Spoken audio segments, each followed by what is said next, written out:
हाँ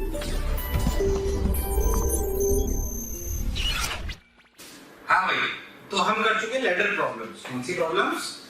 letter problems. अब देखो लेटर प्रॉब्लम्स के बाद अगर हम बात करें तो सेक्शन में हम चालू करते हैं व्हीटस्टोन ब्रिज से। व्हीटस्टोन ब्रिज, गेहूं पत्थर का पुल, ऐसे नाम है, परेशान मत हो। व्हीटस्टोन ब्रिज, अच्छा भाई अब क्या करें, अब क्या करें, अब क्या करें? व्हीटस्टोन ब्रिज, गेहूं पत्थर का पुल। ठीक भाई, कैसे करें सर? ध्यान से देखो भाई, व्हीटस्टोन ब्रिज के बारे में अगर हम बात करें तो आप सब लोगों ने सुना होगा व्हीटस्टोन ब्रिज। जैसे कभी भी अगर ऐसी मैं आपसे सिंपल सी बात पूछूं कि आपका एक ऐसे गुच्छा है, इस गुच्छे के बारे में अगर हम बात करें तो ये R1, ये R2, ये R3, ये R4 और ये R5, ऐसा अगर कोई गुच्छा है, ध्यान से देखो तो इसमें कौन सीरीज कौन पैरेलल? चलो बताओ, अगर हमें इसके अक्रॉस इक्विवेलेंट निकालना हो तो बताओ कौन सीरीज कौन पैरेलल? क्या R1 R2 सीरीज है? नहीं, बीच में ये आ गया। क्या R3 R1 नहीं, ये अलग पॉइंट हो गए। तो अगर आप बहुत ध्यान से देखो ना तो ये 5 रेजिस्टेंस का गुच्छा, ये 5 रेजिस्टेंस का गुच्छा जो आपको दिखाई दे रहा है, ये कोई सीरीज पैरेलल नहीं है। पहली बात, इस तरह के गुच्छे को व्हीटस्टोन ब्रिज कहते हैं। ऐसा सेटअप हमारे कई एक्सपेरिमेंट्स में काम आता है, इसलिए इसको एक स्पेशल नाम दिया गया है, क्योंकि एक्सपेरिमेंट में काम आएगा। चाहे आप मीटर ब्रिज ले लीजिए, चाहे पोस्ट ऑफिस बॉक्स ले लीजिए, ये दोनों जगह काम आएगा, इसलिए इसका नाम दिया गया व्हीटस्टोन ब्रिज। साइंटिस्ट के नाम पे बेस्ड है, पर इसमें देखो तो कोई सीरीज पैरेलल नहीं है। अब व्हीटस्टोन ब्रिज के दो हिस्से हैं, एक बैलेंस्ड और एक अनबैलेंस्ड। बैलेंस्ड क्या है साहब? बैलेंस ये कहता है कि अगर सवाल के रूप में अगर अपन सोचें तो बोला गया कि find relation such that current in R5 equal to 0। Balance Wheatstone bridge तब माना गया है जब R5 में करंट क्या हो? 0। कोई जरूरी है 0 हो ही सही, अगर 0 हो तो वो कहलाएगा बैलेंस्ड व्हीटस्टोन ब्रिज, जो हमारे कई एक्सपेरिमेंट्स में काम में आएगा और हमारे को आगे कई सारी चीजें उनसे निकालने को मिलेगी, अननोन रेजिस्टेंसेस, ये रेजिस्टेंसेस। तो मैंने बोला Wheatstone bridge balance, find relation such that current in R5 0। Current in R5 0 होने का क्या मतलब है कि यहां का पोटेंशियल अगर 0 है, ये 0 है, ये V वोल्ट है, ये V वोल्ट है, अगर ये X वोल्ट है तो ये भी X वोल्ट है। क्यों? क्योंकि इसके अक्रॉस कोई करंट नहीं है, कोई करंट नहीं है, तो पोटेंशियल ड्रॉप 0 है। ऐसा इसलिए आप कर पाए। अब सोचो अगर आप ऐसा कर पाए, देखो ध्यान से, यहां से करंट आया I1, यहां कोई करंट नहीं जा रहा तो क्या यहां भी गया I1, यहां मान लो गया I2, तो क्या यहां से भी निकला I2, क्योंकि यहां कोई करंट जाना संभव नहीं है। अब आप सोच के देखो तो क्या V minus X equal to लिखा जा सकता है I1 R1, ऐसे ही क्या V माइनस X लिखा जा सकता है I2 R3? बोलो लिख सकते हैं क्या? हाँ, ऐसे ही x माइनस 0 क्या लिख सकते हैं I1 R2, क्या x माइनस 0 लिख सकते हैं I2 R4? हाँ सर बिल्कुल लिख सकते हैं। अगर आप दोनों को डिवाइड कर दो तो I1 I2 कट जाएगा, I1 I2 अगर कट जाएगा तो बचेगा R1 by R2 equal to R3 by R4। क्या R1 into R4 equal to क्या R2 into R3? बोलो क्लियर है क्या? हाँ भाई, अरे वाह। यानी कि अगर ये रिलेशन होल्ड करता है तो R5 में कोई करंट नहीं जाता। दिस इंटू दिस बराबर this into this, this into this बराबर दिस इंटू दिस। अगर ऐसा है तो R5 में कोई करंट जाना संभव नहीं है। क्या मेरी बात एकदम क्लियर है? तो ये रिलेशन।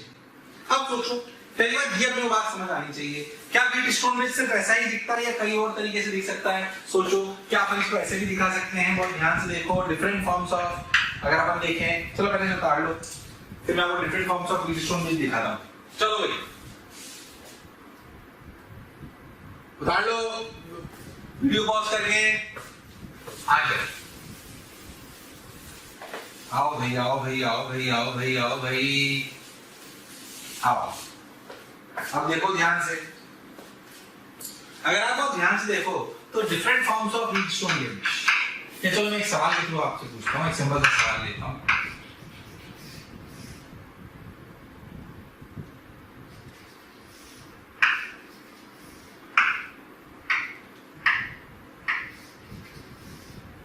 बिल्कुल सिंपल सवाल से चालू करते हैं।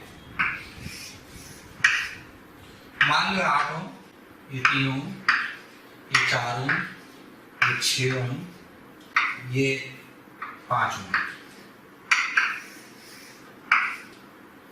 ये अपने 10 वोल्ट। चलो कोई अगर आपसे पूछे 5 ओम में कितना करंट है, फटाफट से बता दो। क्या 5 ओम में कितना करंट है बता सकते सब लोग? समय में आधा सोच लिया, पक्का गारंटी? अब मैं बता दूंगा आप, आज सोच लिया? कई लोग बेवकूफ बन गए। 8 3 24, 6 4 24, बैलेंस डिस्ट्रीब्यूशन भी दे गया, करंट इसमें कितना जाएगा? 0। बन गए बेवकूफ। ये डिस्ट्रीब्यूशन क्या है भाई साहब? डिस्ट्रीब्यूशन तो तब होता है जब यहाँ जोड़ते हैं। ये थोड़ी डिस्ट्रीब्यूशन में है, ये तो तीनों पैरेलल हो गए, ये दोनों सीरीज, ये दोनों सीरीज और ये तीनों पैरेलल। सोचो यहाँ 0 वोल्ट, यहाँ 0 वोल्ट, यहाँ 10 वोल्ट, यहाँ 10 वोल्ट, तो करंट आएगा यहाँ पे 2 एम्पीयर। ये डिस्ट्रीब्यूशन रहेगी, देखो बन गया।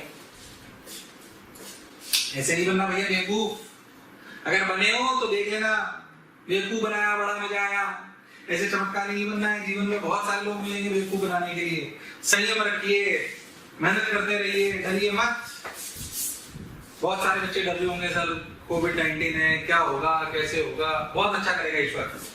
कब 10 बार अपने बच्चों को बोलता हूँ, प्यारे बच्चों, नेगेटिव लोगों से बहुत दूर रहना है, नेगेटिव लोगों से बात नहीं करनी। इस दौरान जब भी आपको घर में टाइम मिले, पॉजिटिव वाइब से बात करिए, पॉजिटिव वीडियोस देखिए।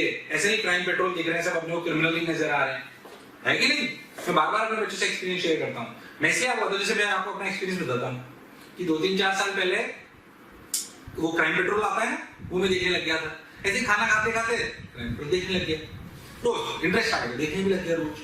तो क्या है कि जब मैं उनसे रोज देखने लग गया तो मुझे ना दुनिया में, क्योंकि वो उसमें कभी कोई आपका सर्वेंट कातिल है, कभी ये है, कभी वो है, अच्छा उसमें पुलिस सारे केस सॉल्व कर लेती, और उसमें जो मुलजिम में पकड़ा भी जाता है, पर मुलजिम आसपास के लोग ही होते हैं, तो आपके नेगेटिव होने लगते हैं, आपको सब क्रिमिनल नजर आने लगते हैं।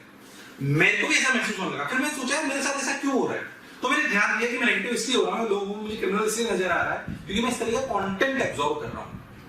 आज की तारीख में, आज से 10-20 साल पहले बेटा आपके लिए कंटेंट मिलता ही नहीं था। टीवी आती थी 20 साल पहले, पर जो अपनी डी बनता है अपन ने देख लिया। आज की तारीख में समस्या कंटेंट नहीं है, इतना कंटेंट है वीडियोस के रूप में भी दुनिया में। पढ़ाई की बात नहीं, दूसरा सभी प्रकार का। आप गूगल पे सर्च मारो, वो कंटेंट ही कंटेंट है, जैसे इंटरनेट पे जाओगे। क्या हम सारा देख सकते हैं? नहीं। क्या हम कुछ भी देखें? नहीं। क्या कोई हमें और दिखा रहा है? जैसे फेसबुक पे आपके आए जा रहा है, आप जो दिखाना चाह रहे हैं अपन देख रहे हैं। हम ऐसी कोई चीज नहीं देखें, हम जो चाहते हैं हम वो देखें। हम पॉजिटिव आदमी से बात करेंगे। तो मैं बार बार बच्चों को एक बात बोलता हूं कि हमें मैक्सिमम 95% लोगों को, प्यारे बच्चों, ये पता होता है कि क्या खाने से हमारा पेट खराब होता है, पर 95% लोगों को ये पता नहीं होता कि क्या सुनने से, देखने से हमारा मन खराब होता है। जब मन खराब होगा तो क्या मस्तिष्क भी खराब होगा, और सारा खेल तो मस्तिष्क का ही है। जब हमारी मनस्थिति खराब हो गई तो फिर हमें कौन आगे ले जा पाएगा? इसलिए ध्यान दो कि जिसकी आप बात सुन रहे हो, चाहे वो कंटेंट के माध्यम से हो, वीडियो के माध्यम से हो, चाहे वो परिवार का कोई सदस्य हो, जो आप अपने अंदर ला रहे हो वो लाने लायक है या नहीं है। अगर आपका किसी दिन मन खराब है तो सोचो कि आपका मन क्यों खराब है। आपने क्या कोई खराब चीज देखी थी, क्या खराब आदमी से बात करी थी? तो आगे से याद करो कि अगर ऐसा हो रहा है, मन भटकने लगे कि यार ये देखूं कैसे मन खराब होता है, कैसे टाइम खराब होता है, मैं नहीं करूंगा। मैं सिर्फ वही काम करूंगा जो मेरे लक्ष्य की तरफ मुझे ले जाए, और साथ ही साथ मुझे लक्ष्य की तरफ तो ले ही जाए, और साथ ही साथ मेरा मन अच्छा रहे। क्योंकि मन अच्छा रहेगा तो तन अच्छा रहेगा, और मन और तन दोनों अच्छे रहेंगे तो मानसिक परिस्थिति आप बदलने में सक्षम होंगे। और मानसिक परिस्थिति, मनोस्थिति आपने बदल दी तो आपको परिस्थिति बदलने में कोई समय नहीं लगेगा। जितने भी आप बड़े बड़े लोग देखते हो ना बेटा, जितने भी बड़े बड़े लोग, जितने भी, उनमें 2-3 चीजें फिक्स हैं। क्या फिक्स है? एक तो वो डिसिप्लिन है और वो मोटिवेटेड है। डिसिप्लिन तो जरूरी है ही। डिसिप्लिन आता है मोटिवेशन से। मोटिवेशन कहां से आएगा? जब हम नेगेटिव बात नहीं सुनेंगे, जब हम अच्छे लोगों का अनुसरण करेंगे, उनकी बातें अच्छी सुनेंगे, कमी निकालने का प्रयास नहीं करेंगे, है कि नहीं? आज जैसे मैं आपको बोल रहा हूँ, आपको बताया यार ये आदमी तो बोल रहा है, जैसे आज मेरे लिए आप सोचो, एक बार सोचो, क्या एनवी सर बोल रहे हैं, मैं इनकी बात क्यों सुनूं? पहले लॉजिकली सोचो, क्या एनवी सर जिस एग्जामिनेशन की तैयारी कराते हैं क्या वो खुद क्लियर है? हाँ। क्या उनको बहुत लोगों बच्चों को ऐसे पढ़ाने का एक्सपीरियंस है? हाँ। क्या उनकी वास्तविकता में काबिलियत है कि वो हमें समझा सके? हाँ। तो फिर उनकी बात सुनिए। क्या मेरा कोई लालच है कि मैं आपका खराब करूं? नहीं। क्या मेरे पास बहुत सारा लालच है कि मैं आपको अच्छी सलाह दूं? हाँ, क्योंकि आपको अच्छी सलाह दूंगा तो आप जीवन में कुछ बनोगे, जीवन में कुछ बनोगे तो हमारा ही नाम करोगे। आज जितना भी नाम हमारा है, जिसकी वजह से हमें लोग देख रहे हैं, इतना प्यार और स्नेह देते हैं, वो पुराना जब 15 साल से पढ़ाते आ रहे हैं, बच्चों को पढ़ा रहे हैं, कोई गूगल में बैठा है, कोई याहू में बैठा है, कोई नासा के साइंटिस्ट बन गया है, कोई कहाँ है, इतनी अच्छी चीजें लोग चले गए, कोई कहाँ पे डॉक्टर है। आज परसों एक बच्चे का फोन आया कि सर आपने मुझे, जब मैं कॉलेज में था तब उसे पढ़ाया था, वो एम्स में डॉक्टर है। हमें भी बहुत प्राउड फील होता है। तो हम चाहते हैं कि हमारे को जो आज सुन रहे हैं वो अच्छी जगह पहुंचे, तो हम क्यों खराब आपको राय देंगे? तो ऐसे लोगों की अपने को बात सुननी चाहिए। नहीं कि ना सिर्फ मेरी, बहुत लोग हैं बेटा दुनिया में अच्छे। हम भी डिमोटिवेट तो अच्छे लोगों के वीडियो सुनते हैं, चाहे वो बिल गेट्स हो, चाहे वो रतन टाटा हो, अच्छे लोगों को सुनो, उनके विचार सुनो, बहुत बढ़िया लगेगा आपको। अच्छे संत महात्माओं को सुनो, बहुत बढ़िया। जिस भी रिलीजन को आप मानते हो उनमें भी कोई ऐसे लोग होंगे जो अच्छा बोलते होंगे, सुंदर बोलते होंगे, वास्तविकता में आपको अच्छा लगेगा। जो मैंने आपको बात बोली कि भाई बहुत सारे लोगों को पता होता है कि आप क्या खाने से अपना पेट खराब होता है, पर बहुत कम लोगों को पता होता है कि क्या देखने और सुनने से हमारा मन खराब होता है। बहुत बढ़िया संत हैं, जैन मुनि उन्होंने बोली, ये सुंदर बात मुझे बहुत अच्छी लगी। इसी इन बातों पे अपन बहुत मनन करें, चिंतन करें, चिंता नहीं करें, चिंतन करें। चिंतन करना सीख जाओगे, चिंतन करिए, मनन करिए कि अच्छा ऐसा करूंगा तो क्या होगा, ऐसा करूंगा तो क्या होगा, तो आपका जीवन सफल होता जाएगा। अपनी विल पावर स्ट्रांग होगी तो अपन अपने आप स्ट्रांग होते जाएंगे। खराब चीज की तरफ जाएंगे ही नहीं जाएंगे, आगे ही नहीं बढ़ेंगे तो खराब बनेंगे क्यों? मैं नहीं कह रहा हूं कि सबके लिए बहुत आसान है, पर अगर हम ऐसा सोचना चालू कर देंगे तो हमारे लिए बहुत आसान हो जाएगा। खैर, मैं वापस अपने ट्रैक पे आता हूँ। क्या इस सवाल में तुम बेवकूफ तो नहीं बन गए थे? अगर बन गए तो ध्यान दो और देखो। क्या आपने व्हीट स्टोन ब्रिज की डिफरेंट टाइप्स में आपको बताता हूँ, different forms of wheat stone bridge. देखो, क्या व्हीट स्टोन ब्रिज ऐसे भी दिख सकता है? हाँ, वही तो बात है। हाँ, ये भी व्हीट स्टोन ब्रिज की एक डिफरेंट फॉर्म है।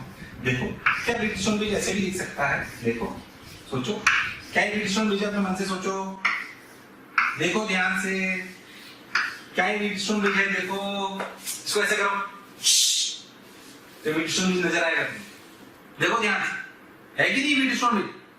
है ना? और देखो, और दिखाता हूं तुमको, देखो ऐसे,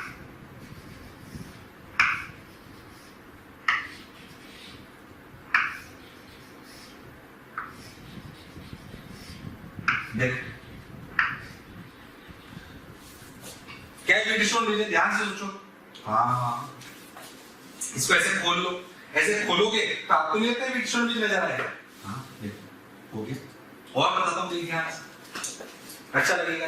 देख, ये different forms of wheat stone bridge है। मैं नॉर्मल क्लास होती तो इनमें एक सवाल कराता हूँ, बच्चे से पूछता हूँ, मैं आपको ऐसे ही बता रहा हूँ ताकि आपको क्लैरिटी से समझ में आए कि व्हीट स्टोन ब्रिज एक ही तरीके का नहीं होता। जब भी 5 रेशंस का गुच्छा नजर आए और वो सॉल्व ना होता हुआ दिख रहा हो तो व्हीट स्टोन ब्रिज के बारे में अपने विचार आने चाहिए। लेकिन देखो, एक और फॉर्म में दिखा रहे,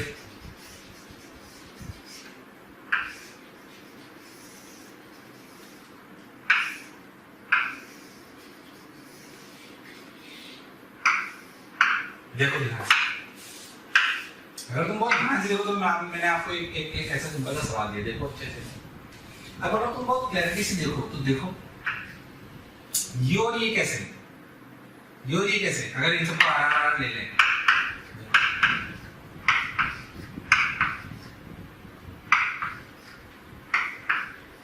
ठीक है। अब देखो, ये आर और आर, आर बाई 2, ये आर और आर, ये तो पैरेलल नजर आ रहे हैं, तो आर और आर, आर बाई 2, ये आर और आर, आर बाई 2। उसके बाद देखिए ऐसा सर्कल दिखेगा, तो ध्यान से देखे, ठीक। मैं इसको चल कंफ्यूज हूं, मैं देखो एक इलस्ट्रेशन लेके बताता हूं, इसको देख समझ आएगा शायद। चल, मान लीजिए मैं तेरे को बोलूं कि ये 6 ओम, ये भी 6 ओम, नहीं, ये 8 ओम, ये 8 ओम, ठीक, ये 12 ओम, ये 12 ओम, ये 4 ओम, 8 ओम, ये 3 ओम, ठीक। अब देखो, तुम बहुत ध्यान से देखोगे व्हीट स्टोन ब्रिज है, तुम बहुत ध्यान से देखोगे तो कौन सा ब्रिज है? Wheat stone bridge. अच्छी से देखो, समझो कौन सा ब्रिज है ये व्हीट स्टोन ब्रिज है। बहुत ध्यान से देखो, पहले समझ में आ जाएगा बिल्कुल बिना किसी दिक्कत। व्हीट स्टोन ब्रिज है, 1 2 3, अच्छे से देखना, मैं नहीं करा रहा इसको, ट्राई करना करना है क्या वीट स्टोन ब्रिज सोचना कौन सा बीच वाला है, क्लैरिटी से समझ में आ जाएगा बिल्कुल अच्छे से। हिंट देता हूं, 12 और 12 कितना हो गया 6, 8 और 8 कितना हो गया 4, ध्यान से देख। अगर तुझको बहुत ध्यान देंगे ये आ जाएगा नीचे, वो चला जाएगा ऊपर, तो ये और मल्टीप्लाई करोगे ये तो 8 ये हो जाएगा 6 4 जा 24 और ये हो जाएगा 8 से 24, तो बीच वाले में कोई करंट नहीं जाएगा। तो अगर बहुत ध्यान दोगे इसको ऐसे देख सकते हैं, ये 0 ये v, इसे x मान लो इसे y मान लो, इसको बनाने का प्रयास कर देखिए कैसे, ये 0 ये v, ऊपर कभी भी अगर वीट स्टोन ब्रिज की फील आए तो ऐसे बना लेना चाहिए ताकि आपको दिखने लगे। अच्छा अगर वीट स्टोन ब्रिज होगा तो दिख जाएगा, देख v और x, ये दोनों v और x के बीच में, तो 12 12 यहां बना दो, देख ये कितने हो गए 12 और 12, ठीक। ये इसके बीच में x और y, ये ले भाई ये अपना 4 ओम। v और y के बीच में कौन है, ये रहा v और y के बीच में, ये y तो ये v y, ये x तो ये v x, तो v और y के बीच में कितना है 8 ओम, लो भाई। इधर चलो x और 0 के बीच में कौन है 3 ओम, लो भाई। 0 और y के बीच में कौन कौन है, देखो भाई 2 हैं, एक ये क्या दोनों 8 8 ओम, हाँ अरे हाँ यार वीट स्टोन नहीं दिख रहा है। ये 12 12 कितना हो गया 6 8 8 कितना हो गया 4 6 4 जा 24 8 3 जा 24, इसका कोई मतलब वीट स्टोन ब्रिज कैसा ब्रिज है, वीट स्टोन ब्रिज। तो आप लोगों को different forms of wheat stone bridge समझ आनी चाहिए। मैं भी आपको ज्यादा पे से जा रहा हूं, आगे भी कई बहुत सारे सवाल कराऊंगा। अभी तो आपको पता ही नहीं सर वीट स्टोन ब्रिज ही पढ़ा रहे हैं, तो मैं आपको कुछ भी सवाल दूंगा तो आपका दिमाग वीट स्टोन ब्रिज में चलेगा, इसका सवाल बीच में कहीं घुसाऊंगा, तब ध्यान रखना वीट स्टोन ब्रिज क्या होता है। 5 क्वेश्चंस का ऐसा पूछा जो सीरीज पढ़ने में ना नजर आए और लगे कि उलझ रहा है, तो वीट स्टोन ब्रिज के बारे में अपने दिमाग में ख्याल आना चाहिए, तो वीट स्टोन ब्रिज के बारे में अपने दिमाग में ख्याल आना चाहिए। चलिए भाई और देखिए छोटी छोटी बातें, देखो भाई कैसे, देखो देखो देखो देखो देखो वीट स्टोन ब्रिज, कौन सा ब्रिज, वीट स्टोन ब्रिज, ठीक भाई। मान लीजिए मैं आपको इसमें एक और अच्छी बात बोलूं, देखो कैसे, देखिए मान लीजिए मैं आपको बोलूं कि ऐसे वीट स्टोन ब्रिज है, ठीक है, इंपॉर्टेंट बात बताता हूं मैं आपको, ऐसे वीट स्टोन ब्रिज है, ठीक। ये टायर लेते हैं 3 ओम 4 ओम 6 ओम 2 ओम 3 ओम, ये 3 ओम, ये 3 ओम तो रहेगा ना अपने, ये ले लेते हैं 5 ओम, 3 4 जा 12 6 2 जा 12, बोलो क्लियर है, बोलो क्लियर है। अब मैं आपसे बोलूं कि इफ वी इंटरचेंज, मान लीजिए बैटरी लेते 10 वोल्ट, मैं आपसे बोलूं 5 ओम में कितना करना है, क्या आंसर 0 है, सोच लो। अगर मैं आपसे बोलूं if we interchange battery and 5 ohm, what is the new current, what is the new current in 5 ohm, what is the new current in 5 ohm।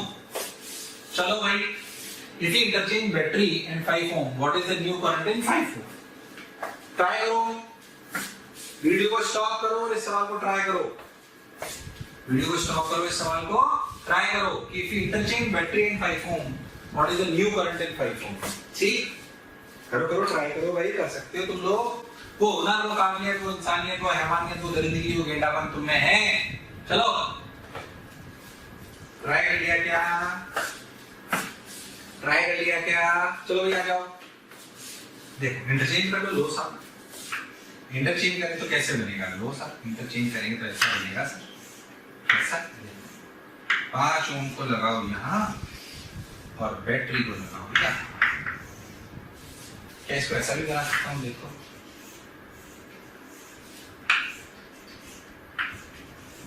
इस 5 ओम को यहाँ ले आता हूँ, ये अपना 3 था, ये अपना 2 था, ये अपना 6 था, ये अपना 4 था, इसको इधर बना लेता हूँ।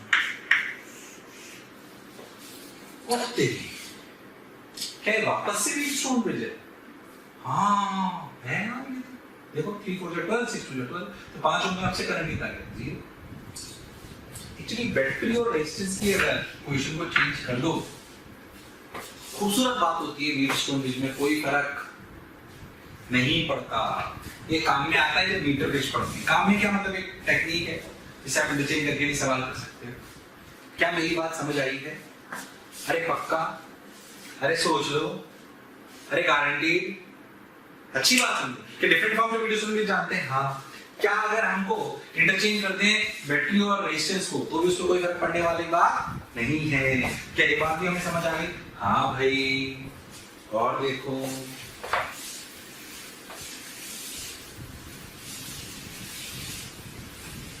देखिए इधर देख।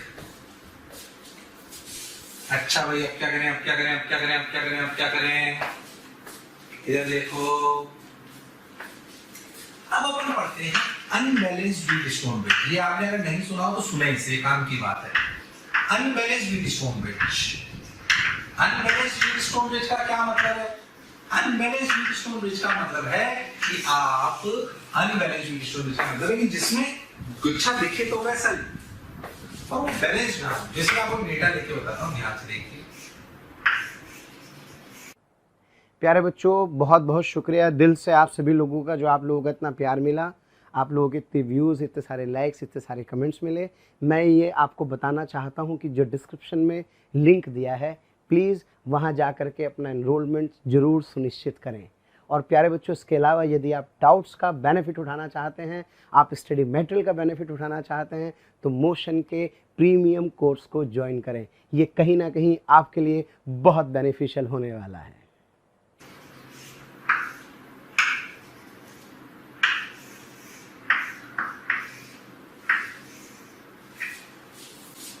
मान लो मैं आपसे बोलूं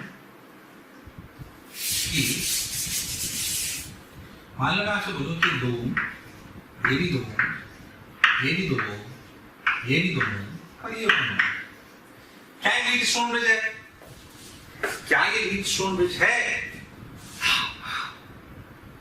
क्या ये बैलेंस्ड है? नहीं। 2 2 जा 4, 2 1 जा 2। क्या 2 में करंट 0 है? नहीं, बिल्कुल नहीं। क्या व्हीटस्टोन ब्रिज? हाँ, पर बैलेंस्ड है क्या? नहीं, अनबैलेंस्ड है। आपको इससे पूछे इसका इक्विवेलेंट बताओ। क्या कोई सीरीज पैरेलल होता है इसमें? नहीं। क्या ये 2 2 सीरीज? नहीं। क्या ये 1 और 2 सीरीज? नहीं। क्या ये दोनों पैरेलल? नहीं। ये ऐसी 5 रेस, बल्कि ये टेक्निक मैं बताने वाला हूं ना, ये ऐसी टेक्निक है कि जब भी सीरीज पैरेलल में गुच्छा ना नजर आए, पहली बात एक बात समझ लो कि सारी रेसेस सीरीज पैरेलल में ऐसे जरूरी नहीं है। हालांकि तुम्हारे लिए मैक्सिमम सवाल सीरीज पैरेलल वाले ही आते हैं, पर दुनिया में हर कॉम्बिनेशन सीरीज पैरेलल ऐसा जरूरी नहीं है। जैसे देखो, कोई कॉम्बिनेशन नहीं, कोई सीरीज पैरेलल में नहीं आ रहा, पर क्या इसका आर इक्विवेलेंट है? हाँ है। तो फिर हमें आर इक्विवेलेंट निकालना आना चाहिए। तो आर इक्विवेलेंट कैसे निकालें? अब इसका आर इक्विवेलेंट निकालने के तरीके को समझो। उसे मैं कहता हूं VI मेथड। क्या कहता हूं? VI method. सुने इसको अच्छे से, VI मेथड। ये क्या कहता है समझिए। ये कहता है कि मान लो कि इस पूरे सर्किट को V वोल्ट की बैटरी से कनेक्ट कर दिया आपने। कहा ठीक है कि मान लो उसमें करंट बहा I। कितना बहा? I। और V वोल्ट की बैटरी। इन्होंने बोला कि अगर V और V वाले माना कि सर्किट में करंट I बह रहा है, तो यहां से भी I आ रहा है। तो उसने बोला कि क्या R equivalent V by I होगा? लॉजिकल है, होगा। तो अगर मैं V by I का रेशो निकाल लिया तो क्या वो ही R इक्विवेलेंट होगा? ऐसे डायरेक्ट तो नहीं निकाल सकता, पर क्या V by I का ratio will give me R equivalent? हाँ, बिल्कुल सही बात बोले सर आप। तो ये रेशो निकाल लेते हैं। कैसे, मैं बताता हूं। मान लो कि यहां से करंट बाहर आ रहा है I1, यहां से आ रहा है I2। क्या I बराबर I1 प्लस I2 है? बिल्कुल है सर, इसमें क्या खास बात है? बिल्कुल है। I बराबर I1 प्लस I2, मतलब क्या R इक्वल बराबर V by I1 plus I2। हाँ, बिल्कुल सही सर। प्रोसीजर को करने सवाल तो मैं बहुत सारे बना सकता हूँ, एक ही कराऊंगा, ध्यान से देख लो अच्छे से। अच्छा, अब उसमें यहां पर वोल्टेज 0 है और तो यहां पे वोल्टेज V है। यहां पर X मान लो, यहां पर Y मान लो। क्या I1 की वैल्यू X/2 है और क्या I2 की वैल्यू X/2 है? सॉरी, क्या Y/2 है? हाँ, बिल्कुल सही बात है सर। I1 की वैल्यू x/2 है और I2 की वैल्यू y/2 है। क्या x और y e की टर्म्स में निकाल सकते हैं? हाँ, जंक्शन लॉ लगा के। कौन सा लॉ लगा के? Junction law. देखो भाई, junction law, junction law, junction law, यहां लगाओ junction law. x minus v/2 plus x minus y/2 plus x minus 0/2 equal to 0, 3x minus v equal to y। पहली इक्वेशन बोलो, सही लिखा है क्या? दूसरा जंक्शन लो, y पे लगाओ, y माइनस v बाई 1, ठीक, y minus x by 2, y minus 0/2 equal to 0, 2 इधर मल्टीप्लाई करो, 2y y y 4y minus x equal to 2v। Second equation बोलो, क्लियर है क्या? हाँ भाई, बिल्कुल सही बात सर। ठीक, अब क्या करें? 4y minus x equal to 2v। y की वैल्यू कितनी? वहां से रख दो, 4 3x minus v minus x equal to 2v। देखो कैलकुलेशन मिस्टेक नहीं करना। 12x minus 4v minus x equal to 2v। 12x minus x 11x equal to 6v। x की वैल्यू 6v/11। सही लिखा है मैंने, देखो 12x माइनस x 11x, इधर ले गए 6v, तो x की वैल्यू क्या आ गई? 6v/11। अगर x की वैल्यू 6v/11 आ गई तो क्या y की वैल्यू भी आ जाएगी? 3 6 18, 18v/11 minus v equal to y, 11 minus y, तो y की वैल्यू आई 7v/11। अब देखो, क्या I1 और I2 की वैल्यू, क्या I1 की वैल्यू आ गई उधर रख दें तो वो है x/2, यानी कि क्या 3v/11, और या हाँ ठीक है 3v/11, या फिर लिख लो 6v/22। ऐसे I2 की वैल्यू क्या है? y कितना है? 7v/22। क्या I1 I2 की वैल्यू यहाँ रख सकते हैं? हाँ, v 6v/22 plus 7v/22, v ने v को मार दिया, 22/13 is the correct answer। 22/13 is the correct answer। Procedure बिल्कुल सही है, कैलकुलेशन देखना, मैंने कोई मिस्टेक नहीं करी हो। अभी प्रोसीजर बिल्कुल सही है। और ये तो जादू है। क्या ये जादू सिर्फ नहीं चलेगा या तब भी चल सकता है जब कभी ऐसा टफ सवाल आ जाए जिसमें सीरीज पैरेलल नजर ना आए, तो ऐसे करने में हमें कोई तकलीफ नहीं है। क्या पूरा व्हीटस्टोन ब्रिज समझ आया है? सोच लो, पक्की बात तो उतार लो। हाँ भाई, तो हम पढ़ चुके व्हीटस्टोन ब्रिज। क्या पढ़ चुके? व्हीटस्टोन ब्रिज, लेटर क्रॉस पढ़ ली, व्हीटस्टोन ब्रिज पढ़ ली, ये पढ़ लिया, वो पढ़ लिया। अब अपन थोड़े सर्किट पढ़ते हैं, सिमेट्रिक सर्किट। कौन सी सर्किट? Symmetric circuits. मैं आपको एक सर्किट लेके उसके दोनों रजिस्ट्रेशन के बारे में समझाता हूँ, तो आपको बात समझ में आए सिमेट्रिक सर्किट कैसे होते हैं। तो मान लीजिए कि आपको ऐसा दे रखा है कि एक ऐसा सर्किट है, कैसा देखो ये, ठीक। अब ध्यान से देखो, ऐसे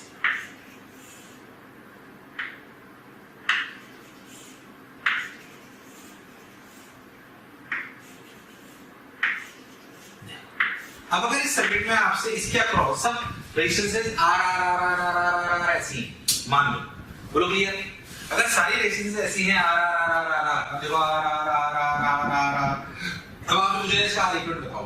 अब कंफ्यूजन ये है कि ये आर सीरीज हो गया, यहां फंस गए, तो डायरेक्ट शॉर्ट तो नजर नहीं आ रहा। अब इसकी एक खूबसूरत बात समझ में आ रही है कि सर्किट सारा सिमेट्रिक है। मैं आपको इसमें दो तरह की सिमेट्री दिखा रहा हूं। इस सर्किट में मैंने दो तरह की सिमेट्री देखो ध्यान से। अगर आप बहुत ध्यान से देखो, आप ऐसे लाइन ड्रॉ करो तो इसके इधर और इधर, इसके क्रॉस इक्वल निकालना है, तो इसके इधर और इधर क्या सर्किट बिल्कुल सिमेट्रिक नजर आ रहा है। इसे कहते हैं मिरर सिमेट्री। क्या कहते हैं? Mirror symmetry.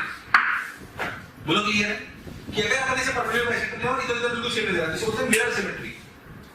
और अगर जिसके क्रॉस निकालना है उसका क्रॉस भी ऊपर नीचे सेम नजर आ रहा है जैसे कि इसमें नजर आ रहा है। ऐसा हर सवाल में ऐसा जरूरी नहीं है, हो सकता है कोई सवाल हो जिसमें सिर्फ मिरर हो सकता है कोई सवाल हो जिसमें सिर्फ ये दूसरी वाली सिमेट्री हो जिसे हम कहते हैं फोल्डिंग सिमेट्री। क्या कहते हैं? Folding symmetry. तो हो सकता है कि इसमें दोनों ना हो, मतलब दोनों में से कोई एक हो, दोनों ना हो, ऐसा हो सकता है। अब क्या करें? देखो ध्यान से, इधर अगर दोनों ना हो तो क्या, अगर दोनों हो तो क्या करें? ये सवाल इसके सामने आपको दे रखा है। अच्छा भाई, बहुत बढ़िया, बहुत सुंदर। अब क्या करें? देखो भाई, तो mirror symmetry, folding symmetry. Mirror symmetry से क्या फायदा होता है वो मैं आपको पहले समझाता हूं। ऐसा मान सकते हो कि अगर मिरर सिमेट्री कहती है कि अगर यहां पे करंट I1 गया, यहां I2 गया, यहां पे भी I सिमेट्री बोल सकते हो कि चलो I3 मान लेते हैं, तो इस सिमेट्री से बोल सकते हैं कि यहां से I3 आया, यहां से I1 आया, यहां से I2 आया, क्योंकि बिल्कुल सिमेट्री है। तो जैसा इधर घुसा होगा वैसे इधर से निकला हो। इससे फायदा क्या हो? ध्यान से सोच। ऐसा करते ही ये समझ में आ गया कि यहां से I1 आया, यहां I1 गया, तो क्या सिमेट्री की वजह से क्या बोल सकते हैं कि इसमें कोई करंट नहीं गया, और कोई करंट नहीं गया तो जंक्शन के होने का कोई मतलब नहीं है। अब सोच, क्या ऐसा करते ही सवाल सॉल्व हो गया? तो सवाल सॉल्व हो गया। क्या मेरी बात एकदम क्लियर? हाँ, क्या सवाल सॉल्व हो गया मिरर सिमेट्री से? फोल्डिंग की तो जरूरत ही नहीं पड़ी, पर फोल्डिंग से भी हम क्या कर सकते थे मैं तुम्हें बताऊंगा अभी। पहले क्या सवाल सॉल्व हो गया सिर्फ मिरर से? सोच के देखो क्या करा हमने कि भाई इधर से जो करंट आया, इधर से जो करंट आया, इधर से जो करंट आया, सिमेट्री से बोल सकते हैं कि फिर से देखो तुमने क्या करा। क्या ये सर्किट ऐसा था? हाँ सर ऐसा था। क्या हम बोल सकते हैं यहाँ I1 आया तो यहाँ से I1 ही निकला होगा? क्यों? क्योंकि सिमेट्री है बिल्कुल। अगर इधर से जैसा घुसा होगा वैसे निकला होगा, तो अगर इधर I1 आया, इधर I1 गया, तो फिर इस जंक्शन के होने नहीं होने का कोई फर्क नहीं पड़ता। तो इसको ऐसे बनाया जा सकता है। अगर ऐसे बनाया जा सकता है तो सवाल सॉल्व हो गया। R R R R R R 2R R R 2R 2R 2R R R R R, फिर ये इधर देखो आर आर आर 3R, ऐसे नीचे भी कितना हो गया? 3R और 2R क्या हो गए? पैरेलल। क्या हो गए? पैरेलल। उसे सॉल्व करना बड़ी बात नहीं है। अच्छा, क्या मिरर सिमेट्री से सवाल सॉल्व हो गया? हाँ हो गया। एक और तरीके से सोच सकते थे, फोल्डिंग से। फोल्डिंग क्या करता है मैं आपको बताता हूं। अगर ऊपर और नीचे बिल्कुल सिमेट्रिक है तो सोचो क्या फर्क, कैसे बोल सकते हो? यहां अगर जीरो पोटेंशियल और यहां भी पोटेंशियल है, लॉजिकली सोचो, तो अगर यहां x होगा पोटेंशियल तो सोचो यहां भी x होगा सिमेट्री से। सोचो यहां y है तो यहां भी y है।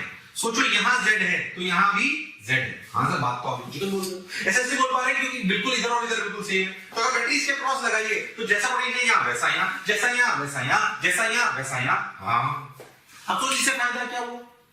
सोच, क्या ये इसके क्रॉस पोटेंशियल जो है वो इसके क्रॉस है, जो इसके क्रॉस है वो इसके क्रॉस है, जो इसके क्रॉस वो इसके क्रॉस, जो इसके क्रॉस वो इसके क्रॉस, जो इसके क्रॉस वो जो इसके क्रॉस वो इसके क्रॉस, जो इसके क्रॉस वो इसके क्रॉस। हाँ, तो क्या ये इसके पैरेलल हो गया, ये इसके पैरेलल हो गया, ये इसके पैरेलल हो गया, ये इसके पैरेलल हो गया, ये इसके पैरेलल हो गया, ये इसके पैरेलल हो गया। तो क्यों ना हम इस सर्किट को पूरा पूरा ऐसे पलट दें? तो क्या फोल्डिंग सिमेट्री से आप इस सर्किट को ऐसा बना सकते हो? सोच के देखो। देखो ऐसा, और ऐसा बना दो, पूरा फोल्ड कर दिया इसको नीचे से ऊपर। और सोचो जो सब R था वो सब क्या हो गया? ये R/2, ये R/2, ये R/2, ये R/2, ये R/2, ये R/2, ये R/2, ये R/2, और ये तो R ही है। क्या फोल्डिंग सिमेट्री लगाने से क्या छोटा हो गया? अब क्या मिरर सिमेट्री लगाकर इस जंक्शन को उड़ा सकते हैं? हाँ, तो क्या फिर से सवाल सॉल्व हो गया? तो खाली मिरर सिमेट्री से भी सवाल सॉल्व हो गया, फोल्डिंग लगा के भी मिरर लगा के सवाल सॉल्व हो गया। क्या मुझे मिरर और फोल्डिंग दोनों समझ में आए हैं? हाँ, मैंने एक ही इलस्ट्रेशन में दोनों को समझाने का प्रयास करा है। फोल्डिंग करने का मतलब है आप नीचे वाले को पूरा का पूरा ऊपर पे फोल्ड कर सकते हो। नीचे ऊपर मत समझो, जिसके क्रॉस निकालना है उसके दोनों तरफ अगर सिमेट्री है तो उसे पिचका सकते हो और आपस में पैरेलल ले सकते हो। और मिरर सिमेट्री आपको करंट से बता देती है कि कौन सा जंक्शन काम का है, कौन सा हटाया जा सकता है और कौन सा नहीं हटाया जा सकता। इससे आपका सर्किट सिमेट्रिक अगर होता है तो बहुत आसानी से क्या वो सॉल्व हो जाता है बिना किसी दिक्कत के। बोलो समझ आया क्या? चलो उतार लो फटाफट।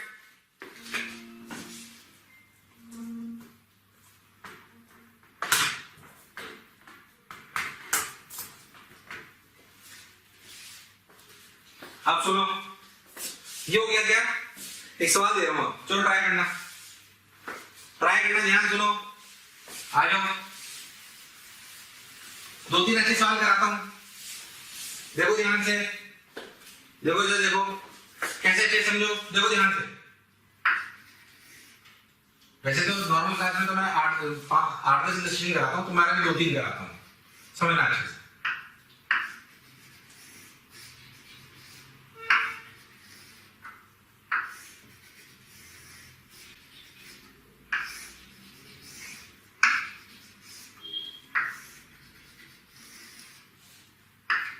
ठीक, ये सब आर मैं बोलूं ये ए और बी है, जिसके क्रॉस आपको इक्वेशन निकालना है। सारी रेजिस्टेंसेस आर है, सारी रेजिस्टेंसेस कैसी हैं? आर। देखो ठीक, थोड़ा सा अच्छा सवाल है, बहुत बहुत ज्यादा आसान नहीं पूछा मैंने, सब आर। चलो वीडियो को पॉज करो और वीडियो को पॉज करके इसको सॉल्व करने का प्रयास करो। वीडियो को पॉज करके इसको सॉल्व करने का प्रयास करो। पॉज करो, कम से कम 1 मिनट 2 मिनट दो, अगर पहले नहीं करा हुआ है तो ये सवाल। चलो वीडियो को पॉज करो और सवाल को करने का प्रयास करो, ठीक है? चलो सुनो, ध्यान से देखो। तो अगर मैं ऐसे लूं तो क्या ये इधर और इधर बिल्कुल सिमेट्रिक है? हाँ। बोले कौन सी सिमेट्री? कौन सी सिमेट्री? बोलो कौन सी सिमेट्री है? कौन सी? फोल्डिंग। मिरर नहीं है क्या? जिनके अक्रॉस निकालो उसके अलोंग अगर लाइन लेते हैं और दोनों तरफ सिमेट्रिक नजर आए तो फोल्डिंग होती है। ये मिरर नहीं है, इसमें मिरर है ही नहीं, ये फोल्डिंग का सवाल है। किसका सवाल है? फोल्डिंग का। अब सोच, हाँ सर फोल्डिंग। अब सोच, यहां का पोटेंशियल अगर x है तो क्या यहां का भी x, और अगर यहां का y तो सिमेट्री से यहां का भी y। अगर इसका पोटेंशियल x, इसका पोटेंशियल x, तो इस पे कोई करंट जाना संभव नहीं है, तो इसके होने नहीं होने का कोई फर्क नहीं पड़ता। ये y तो इसके होने का भी कोई फर्क नहीं पड़ता। सवाल सॉल्व, सवाल solve. R series, R series, 3R और R parallel. So 1/R equivalent will be 1/3R plus 1/3R plus 1/R, 1/3R plus 1/3R plus 1/R। लो आ गया, आ जाए तो भी आर्गुमेंट आ जाएगा। अब क्या करें? बस क्लियर है पक्का? हो गया सब। एक और देखो फटाफट, आओ अच्छा कराता हूं। देखो बहुत आसान वाले नहीं करा हूं। देखो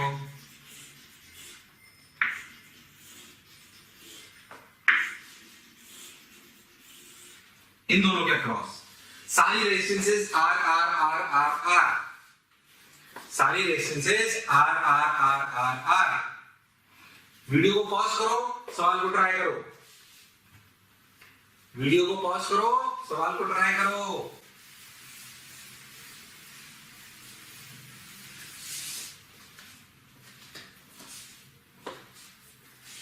वीडियो को पॉज करो, सवाल को ट्राई करो। रामलालो कर सकते हो तुम लोग। वो हुनर, वो काबिलियत, वो इंसानियत, वो हैवानियत, वो दरिंदगी, वो गेंडापन तुम में है।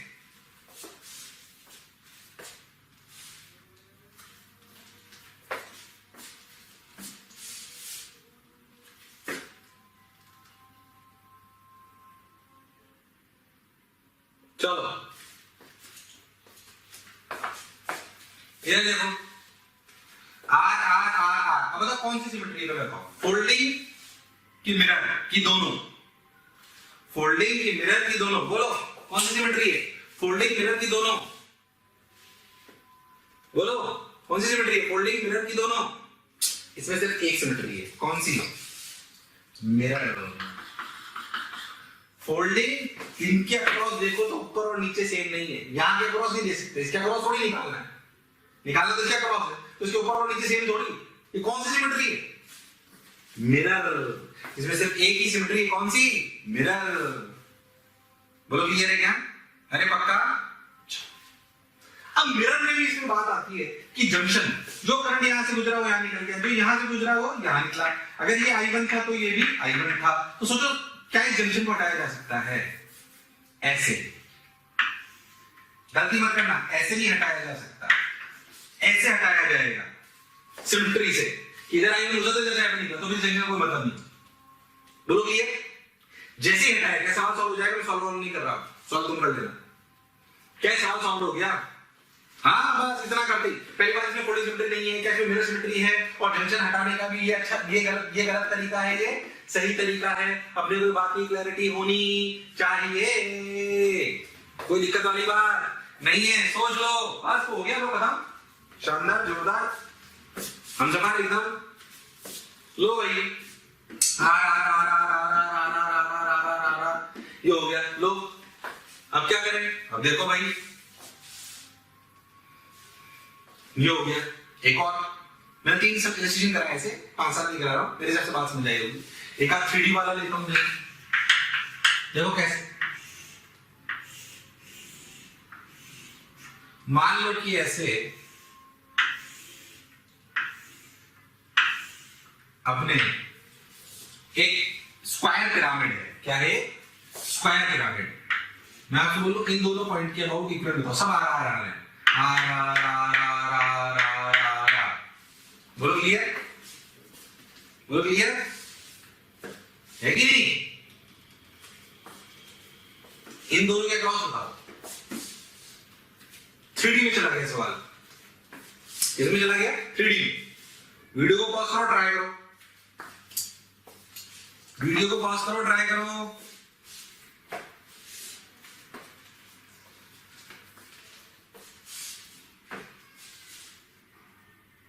ट्राई कर लिया? अरे पक्का?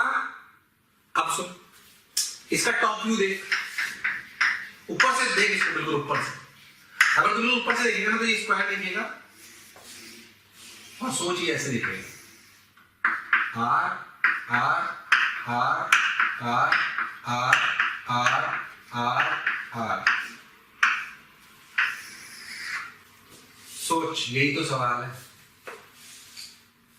सोच, क्या यही तो सवाल है कि नहीं? तो क्या 3D वाले सवालों को पिचका पिचकू के देख सकते हैं? इसमें सबसे टफ सवाल होते हैं क्यूब वाले। कौन से वाले होते हैं? क्यूब वाले, 3D। ठीक, क्या एक 3D वाला सवाल समझ आया अपने को अच्छे से? अरे पक्का? अरे गारंटीड? चलो और देखो, सुनो इधर से, सुनो अच्छे से, देखो इसमें 3D में सबसे टफ सवाल होते हैं क्यूब वाले। क्यूब वालों का रेगुलर क्लास में हम पूरा प्रूफ कराते हैं, करीब 40 मिनट उसी में चले जाते हैं। क्यूब वाले सवाल क्या होते हैं मैं आपको बताता हूँ, तो रटिंग टेक्निक बताता हूँ, परेशान मत होना।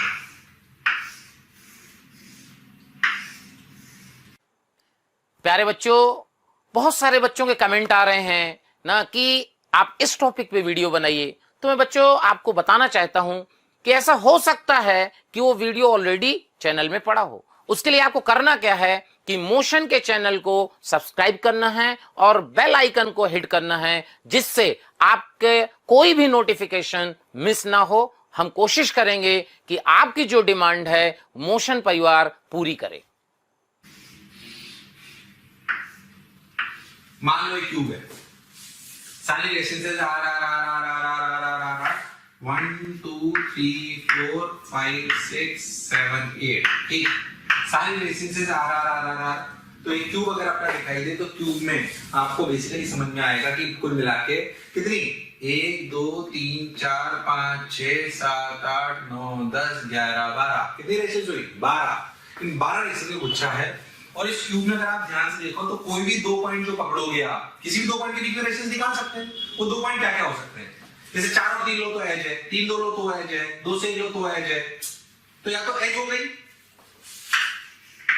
ठीक, या फिर फेस डायगोनल पॉइंट हो गया 1 और 7, 6 और 4, 5 और 7, 8 और 6, कुछ भी।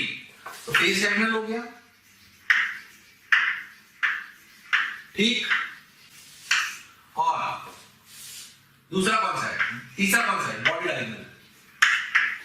क्या इन तीनों के अक्रॉस ही अपनी रेजिस्टेंस आ सकती है? और कोई तरीका ही नहीं। 2 पॉइंट या तो एज होगी, या फेस डायगोनल होगा, या बॉडी डायगोनल होगा। इन तीनों को निकालने के लिए चलने टाइम लगता है, 40 मिनट पूरा समझाते हैं, अभी ढंग से समझ लो। इनके किसी के भी अक्रॉस अगर निकालना हो तो अगर सब रेजिस्टेंस आ रहा हो तो कैसे करते हैं और उसका क्या शॉर्टकट है समझे। ऐसे समझो, electric, E stands for electric, shortcut बता रहा हूं, electric formula for box, electric formula for box, तो B stand for B, E मतलब H के लॉन्ग, F मतलब फेज डायगोनल के लॉन्ग, D मतलब बॉडी डायगोनल के लॉन्ग। रटा तो कैसे, electric formula for box, electric formula for box. हाँ भाई, अब ऐसे लिखो, देखो R R R, जाहिर सी बात है इक्विवेलेंट होगा तो R तो आएंगे। अब ध्यान सुनना, ट्रिक याद हो जाएगी। एग्जाम में आया डायरेक्ट लिखना, प्रूफ मैं नहीं बता रहा हूं, अभी क्रैश कोर्स चल रहा है। देखो ध्यान से, गिनती देखो 1 से लेकर 7 तक, 1 2 3 4 5 6 7। ध्यान से गिनती लिखी कैसे, 1 2 3 4 5 6 7, आंसर आ गया। H के लॉन्ग होता है 7R/12, फेस के क्रॉस 3R/4, बॉडी के क्रॉस 5R/6, बॉडी के क्रॉस 5R/6। पूरी कहानी याद होनी चाहिए। देखो भी समझ आया क्या? बढ़िया, शानदार। लोग 40 मिनट लगते हैं नॉर्मल क्लास में पूरा एक प्रूफ बताना। अभी रट लो बस, डायरेक्ट याद रखना बिल्कुल। केमिस्ट्री में मैंने बताया, बस इसका उल्टा हो जाता है, 12/7, 4/3, 6/5। जैसी सर्किट थ्योरी यहाँ पढ़ाई है कैपेसिटर में बिल्कुल रिपीट टेलीकास्ट होती है, जैसी सर्किट थ्योरी कैपेसिटर की सर्किट थ्योरी होगी मैक्सिमम टाइम। क्या बात क्लियर है एकदम? लो भाई, सिमेट्रिक सर्किट हो गए, 3D वाले भी हो गए, नॉर्मल वाले भी हो गए, इसमें हमें कोई टेंशन नहीं। लो भाई, और देखो और क्या क्या सुने ध्यान से, इधर देखो ध्यान से।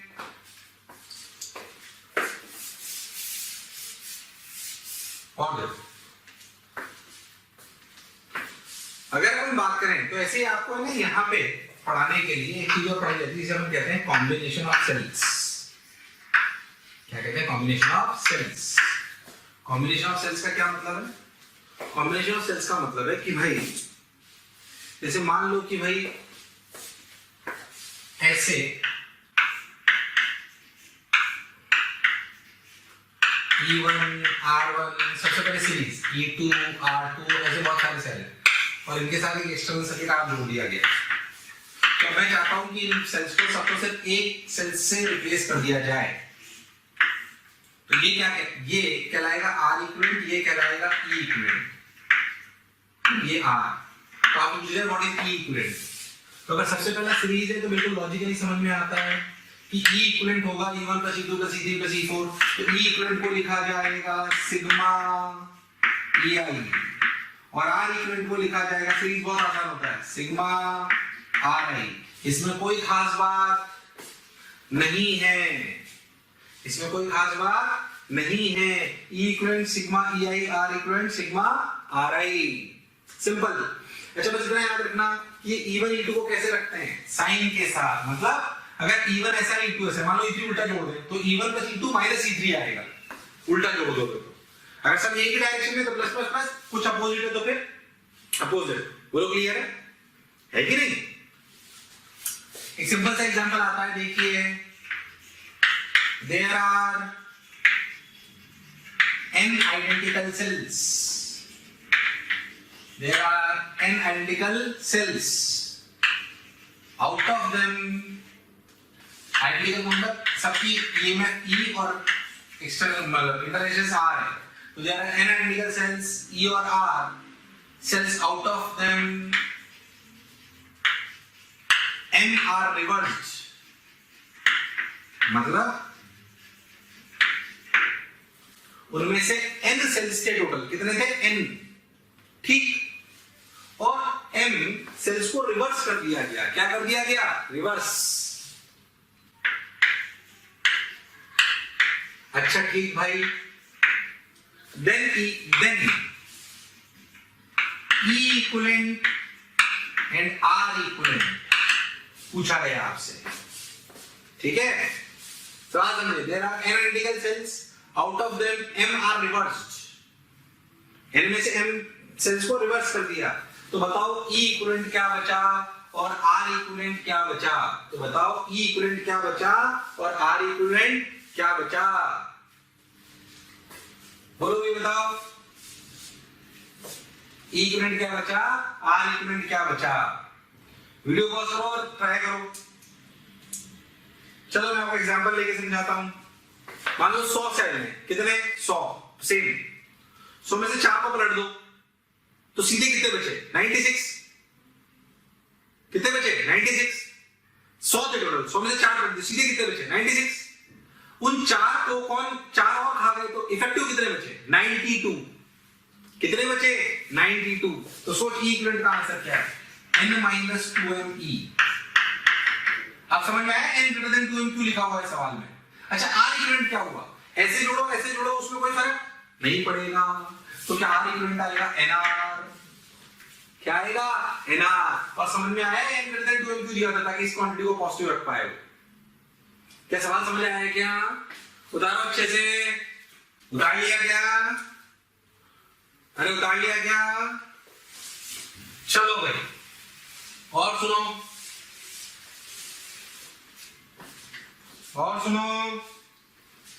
देखो अगर पैरेलल हो तो देखो ऐसे RI E1 dot dot dot dot, बहुत सारे ऐसे R EI RI, तो इसका ये इक्विवेलेंट कैसे, इक्विवेलेंट डायग्राम फिर से ऐसे ये R इक्विवेलेंट, ये E इक्विवेलेंट। इसका प्रूफ थोड़ा लंबा जाता है, हालांकि थोड़ा सीबीएसई में ज्यादा काम आता है, इसलिए इसके प्रूफ में मैं जा रहा हूं, याद रखो तो थोड़ा काम आएगा। इसका E इक्विवेलेंट होता है sigma EI by RI upon sigma 1 by RI। ध्यान समझो, sigma EI by RI upon sigma 1 by RI is E equivalent. What is R equivalent, 1 by sigma 1 by RI। इसे प्रूफ होते हैं प्रॉपर, मैं भी proof में नहीं जा रहा हूं, वैसे इनकी बहुत ज्यादा जरूरत भी नहीं पड़ती, पर क्योंकि सीबीएसई और जेईई में, सीडीएसई में लिखा होता है तो जेईई में कभी पूछ ले तो आपको याद रह जाए तो कोई बुराई नहीं है। हाँ इसका स्टैंडर्ड केस अगर आप याद रख लो तो सोचो, इफ n आइडेंटिकल यानी E और R cells are connected in parallel, find E equivalent and R equivalent। अगर आइडेंटिकल हो, क्या हो, आइडेंटिकल सारे E R ऐसा n आइडेंटिकल से अगर पैरेलल में जोड़ दूं तो इन फॉर्मूलों में रख के बताओ क्या आंसर आएगा, ये थोड़ा स्टैंडर्ड है, काम याद रह जाए तो कोई बुराई नहीं। देखो करो, ट्राई करो, वीडियो पॉज करके ट्राई करो, सिंपल सा सवाल है। चलो सिग्मा EI RI, देखो अगर सब बराबर हैं तो क्या लिखा जाएगा, NE by R upon N by R, NR ने मार दिया, बचा कितना E, मतलब पैरेलल में जोड़ने से E इक्विवेलेंट पे कोई फर्क नहीं पड़ता। अच्छा और ये क्या बचा, 1 बाई N बाई R, यानी कि क्या हुआ, R बाई N। क्या पैरेलल में जोड़ने से बराबर बैटरीज को E पर कोई फर्क नहीं पड़ता, पर जितनी बैटरी जोड़ोगे उतने के फैक्टर से क्या R इक्विवेलेंट घट जाएगा। इसलिए जहां पर ऐसा चाहिए हो कि बैटरी तो उसी EMF की रहे पर उसका R कम हो जाए, तो इस तरह की कॉम्बिनेशन को यूज में लिया जा सकता है, इसलिए काम की बात है। क्या मेरी बात क्लियर है? आइए बोलो, समझ आएगी ये बात, पैरेलल वाली बात कहानी समझ आएगी पक्के से? अरे सोच लो। अच्छा तो सीरीज की कहानी समझ ली, पैरेलल की समझ ली, एक ऐसे कॉम्बिनेशन आता है, देखो आप कर सकते हैं। एक सवाल पूछता हूं आपसे, आप कर पाओगे उसको, देखो ध्यान से, मिक्स ग्रुपिंग बोलते हैं उसको, देखो भाई मिक्स ग्रुपिंग क्या है, लेट मी टेल यू। मान लीजिए सवाल, उनके ऐसे बहुत सारे सेल्स हैं अपने पास, आइडेंटिकल, ठीक। ई और आर, हमने उनका एक सेक्शन बनाया ऐसे एन, ठीक, ऐसे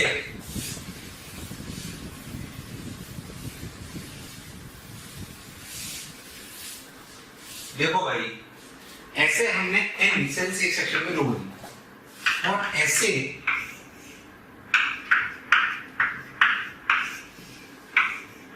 एम सेक्शन बनाए, कितने एम, और एक एक्सटर्नल से जोड़ दिए। इसमें सोचो सीरीज भी और पैरेलल भी है।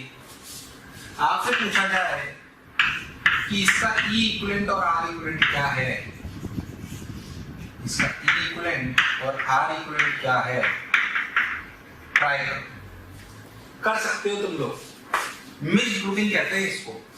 चलो बताओ, अभी जो सिखाया उसको करके बताओ, करके बताओ, वीडियो पॉज करो, उसमें इसका ई इक्विवेलेंट और आर इक्विवेलेंट लिख के बताओ। कर सकते हो तुम लोग? वो हुनर, वो काबिलियत, वो इंसानियत, वो रहवानियत, वो दरिद्री और गिरापन तुम्हें है। चलो बताओ, ई इक्विवेलेंट आर इक्विवेलेंट आर, हाँ चलो चलो चलो, ई इक्विवेलेंट सोच के देखोगे इस सेक्शन का ई इक्विवेलेंट एनआर है, NR NR NR NR NR NR NR parallel, parallel में कोई फर्क नहीं पड़ता क्या ई इक्विवेलेंट डायरेक्ट है ना। आर इक्विवेलेंट सोच के देख, NR by M, NR by M, NR by M, सोच एनआर और कितने सेक्शन है पैरेलल में, एन, तो कितना हुआ एनआर बाई एन। तो ई इक्विवेलेंट हुआ एनई और आर इक्विवेलेंट हुआ एनआर बाई एन। तो अगर कभी मिक्स ग्रुपिंग भी आ जाए तो हमें कोई दिक्कत वाली बात नहीं है। क्या हम सवाल कर सकते हैं? हाँ बिल्कुल कर सकते हैं। चलिए बताइए, तो कॉम्बिनेशन ऑफ सेल्स हो गया, ये हो गया, ये हो गया, ये हो गया। अब चलो बात करते हैं पावर एंड एनर्जी, हीट जिसे आप बोलते हो, हीट जनरेशन इन रजिस्टर। भाई वो हीट जिसे अपन बोलते हैं वही तो एनर्जी के रूप में आती है, जिसको हम अलग अलग जगह भी यूज लेते हैं। पूरी कहानी समझाई थी यार, है कि नहीं? मान लीजिए एक बैटरी है, ऐसे 20 वोल्ट की बैटरी है, इससे एक रजिस्टर को जोड़ दिया, इस रजिस्टर को अगर अपन ने जोड़ दिया तो ये आर रेजिस्टेंस है, यहाँ पे करंट आई बहा, आई की वी की वैल्यू आई आर है, ये हम सब लोग जानते हैं, ये जीरो, ये जीरो, ये वी। क्या यहाँ आप तो पूरी कहानी, यहाँ से चार्ज एनर्जी खत्म हो जाती है, चार्ज एनर्जी लेता है, यहाँ पे एनर्जी आ जाती है, वो एनर्जी वापस ही खा जाता है। बोलो क्लियर? अगर आप बहुत ध्यान से देखो तो मैंने आपको बताया था कि अगर एक बैटरी है ऐसे तो अगर यहाँ से Q चार्ज आए, कितना है Q चार्ज, तो अगर उस Q चार्ज की एनर्जी यहाँ पे 0 है तो उस Q चार्ज की एनर्जी यहाँ पे QB होती है।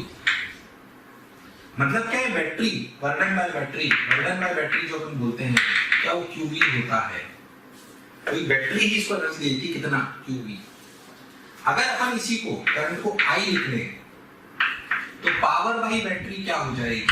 क्या करंट होता है Q बाई T, तो लिखा जाएगा QV बाई T यानी कि VI।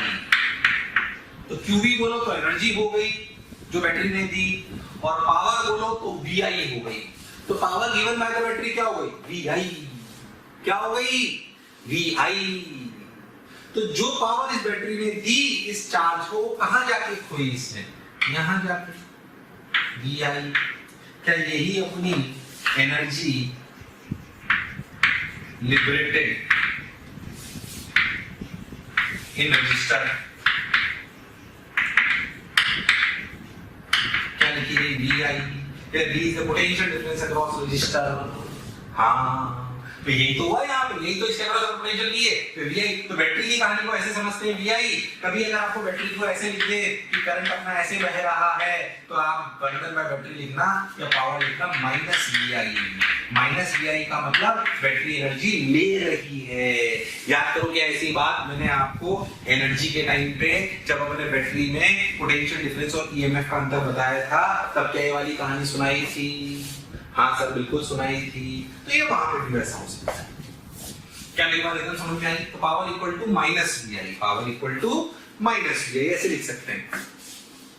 तो energy liberated in resistance is equal to VI, ये अपनी कहानी हो गई कि power equal to minus VI हो गई। तो energy liberated in resistance VI, क्या रजिस्टर के अक्रॉस V को IR लिख सकते हैं? हाँ, तो कैसे I2R भी लिख सकते हैं? हाँ, क्या इस I को V/R लिख सकते हैं? तो कैसे V2/R लिख सकते हैं? हाँ, तो जो हीट लिबरेट होती है रजिस्टर में, क्या उसको तीन फॉर्मूलों से लिख सकते हैं, VI, I2R या फिर V2/R।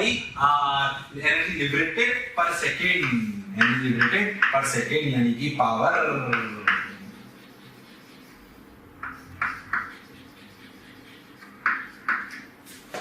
बिल्कुल क्लियर है क्या? क्या उसे VI, I2R, V2/R लिख सकते हैं? बिल्कुल लिख सकते हैं। ये जो एनर्जी लिबरेटेड है DE/dt, क्या यही अपनी हीट है? क्या DE/dt इसको ऐसे लिखा जाता है I2R? क्या energy liberated DE equal to I2R dt? क्या ये टोटल दोनों तरफ इंटीग्रेशन कर लो तो यही जो हीट लिबरेट एनर्जी लिबरेटेड कैसी को हीट कहते हैं, इसका फॉर्मूला है I2R dt। किसके अंदर? रजिस्टर के अंदर। किसके अंदर? रजिस्टर के अंदर। कंफ्यूज होने की बिल्कुल जरूरत नहीं है। किसके अंदर हो रही है ये? रजिस्टर के अंदर। लो भाई, हो गया, बहुत बढ़िया, बहुत सुंदर। क्या दिक्कत? बराबर। dt equals to integration of I2R dt, integration of I2R dt। लो भाई, हो गया, बहुत बढ़िया, बहुत सुंदर, बहुत मजा आया बाबा। अब क्या है? अब कुछ मत करो, सुनो। ये खाली उदाहरण। तो हीट जो लिखते हैं उसको लिख सकते हैं I2R dt। आप सोचो तो यहां से आप V2/R dt लिख सकते हो, जैसे आपको अच्छा लगे, जो दे रखा है वैसे। ठीक। तो जो हीट लिबरेट होती है किसमें? रजिस्टर में। उसका फॉर्मूला ये है। और अगर बैटरी से लिबरेट करने की बात करी जाए तो ऐसे। उदाहरण लो, पॉज करके। अब सुन, अब मैं आपको छोटे छोटे सिंपल सिंपल से सवाल पूछता हूं, कैसे समझे? कराऊंगा नहीं, सिर्फ समझना, बस आपको करने हैं। मान लीजिए मैं आपको बोलूं कि एक रजिस्टर है 2 ओम, करंट बह रहा है 4 एम्पियर, आपको बताना है फाइंड हीट इन 2 सेकेंड। क्या आप ये सवाल कर सकते हो? क्या फॉर्मूला लगाना है? ध्यान से देखो, क्या हीट का फॉर्मूला इंटीग्रेशन I2R dt है? क्या यहाँ पर I कांस्टेंट है? तो क्या ये फॉर्मूला I2RT हो जाएगा? यानी कि क्या ये फॉर्मूला 4² × 2 हो जाएगा? इसमें कोई बुराई नहीं है। क्या आंसर 64 जूल आ जाएगा? हाँ। तो अगर करंट कांस्टेंट हो तो हीट निकालना बड़ी बात नहीं है। दूसरे टाइप का इलस्ट्रेशन, ये 2 ओम, करंट की वैल्यू I बराबर 2t ampere per second, current constant की वेरिएबल है। सवाल अभी भी वही, फाइंड हीट इन 2 सेकेंड। ये लगाएंगे कि ऊपर वाला लगाएंगे? ऊपर वाला लगाएंगे। I2 यानी कि 2t² यानी कि 4t² × 2 × dt। लिमिट लगाओ 0 to 2 सेकेंड। क्या आप सब लोग सवाल सॉल्व कर सकते हो? हाँ। सिखाने वाली बात, करंट कांस्टेंट के सवाल हीट निकाल सकते हैं? हाँ। क्या करंट वेरिएबल क्या हीट निकाल सकते हैं? हाँ। या तो करंट वेरिएबल ऑल्टरनेटिंग करंट में भी आएगा, जब करंट की वैल्यू I बराबर I0 sin ωt हो जाएगी, तब भी क्या कहानी ऐसे ही चलेगी। अगर ऐसे ही चलेगी तो भी हमारे लिए बताना बड़ी बात नहीं है। क्या मेरी बात समझ आई? तब भी हम ऐसे कर सकते हैं, उसमें क्या दिक्कत? हो जाएगा आसानी से, बिना किसी दिक्कत के हो जाएगा। लो भाई, इंटीग्रेशन 0 to 2 4t² × 2 dt हो गया। लो भाई, हो गया सब। क्लियर है क्या? अरे पक्का। तो मन में क्या बात आई कि भैया अगर I कांस्टेंट हो तब भी मैं हीट निकाल सकता हूं, और अगर I वेरिएबल हो तब भी मैं कांस्टेंट पर हीट निकाल सकता हूं। बहुत बेसिक सी बात। क्या यही वो हीट है जो हम अलग अलग पर्पसेस के लिए यूज लेते हैं? हाँ भाई सर, हम इसी को तो यूज लेते हैं। अब मैं आपको थोड़ी सी बात अपने घर वालों की सुना देता हूँ। अपने घर की मतलब अपन सबके घर की, मेरे घर की नहीं है। मैं ऐसे बात सोचूं, मैं तुम्हें बताने वाला हूँ कि मेरी बीवी मुझे कितना मारती है या मुझसे कितना काम कराती है। हमारी सबकी गलतफहमी है कि मेरी बीवी मुझसे बहुत काम कराती है। सच तो नहीं जानता हूँ।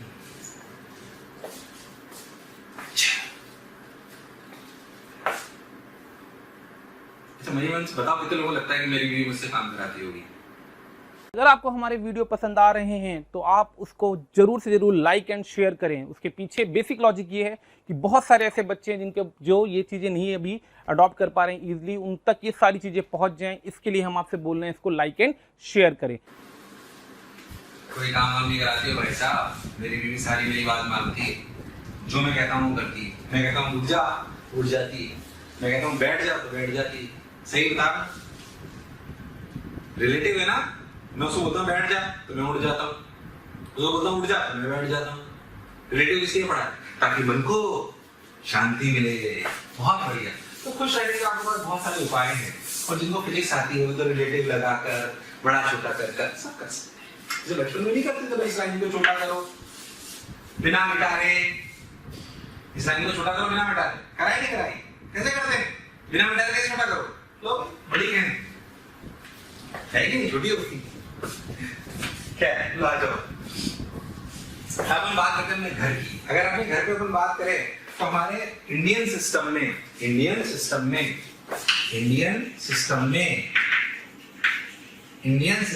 अपन बात करें तो करंट कैसा आता है? एसी की डीसी। एसी आता है, ठीक। मैं उसमें भी नहीं जा रहा हूँ, ऑल्टरनेटिव करंट में पढ़ाया जाएगा, उसकी बात बिल्कुल नहीं कर रहा हूँ। एसी आता है 220 वोल्ट की सप्लाई पे आता है, 50 हर्ट्ज पे आता है। कई शहरों पे, कई देशों में 110 वोल्ट 100 हर्ट्ज भी होता है, 60 हर्ट्ज भी होता है। अपने घरों अपने जो सप्लाई आती है वो 220 वोल्ट 50 हर्ट्ज की आती है। कितनी की आती है? 50 हर्ट्ज। 220 volt 50 hertz. ये 220 वोल्ट आरएमएस वैल्यू होती है। अभी मैं ऑल्टरनेटिव करंट में नहीं घुस रहा हूँ, पर आप जो भी पढ़ते हो उसके लिए तो आप तो ऐसा मान लिया करो। आपको सवाल सॉल्व करने में कोई दिक्कत नहीं आएगी कि ऐसे बैटरी है 220 वोल्ट की। ऐसा क्यों होता है? इसका लॉजिक जेसी में होता है, तो आपके हीट के सारे सवाल हो जाएंगे। अच्छा, हम जो घरों पर बिल भरते हैं, हमारे घर में बिल आता है क्या? आपका वो बिल जो आता है, ध्यान दो, वो यूनिट में आता है कि 30 यूनिट हो गई। अब वो हर स्टेट की यूनिट के रेट अलग अलग है कि भाई राजस्थान में 10 रुपए, कहीं 7 रुपए, कहीं बिहार में 0 है कि नहीं? है ना? तो 220 वोल्ट आर। अब देखो एकदम जो बिल भरते उनके लिए बात हो रही है भाई। बिहार में मेरे हिसाब से 5-6 रुपए होगी। हर स्टेट की यूनिट वाइज रेट अलग है, बल्कि हर देश में ऐसे चलता है। इसका मतलब हमारे घर में जो बिल आता है वो यूनिट के हिसाब से आता है। अगर बताओ हमारे घर में जो बिजली का बिल आता है, हमारे घर में जो बिजली का बिल आता है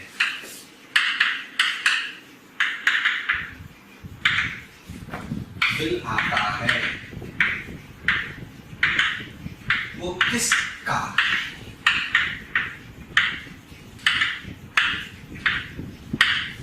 हम क्या नापते हैं किसका बिजली का बिल आता है? Energy,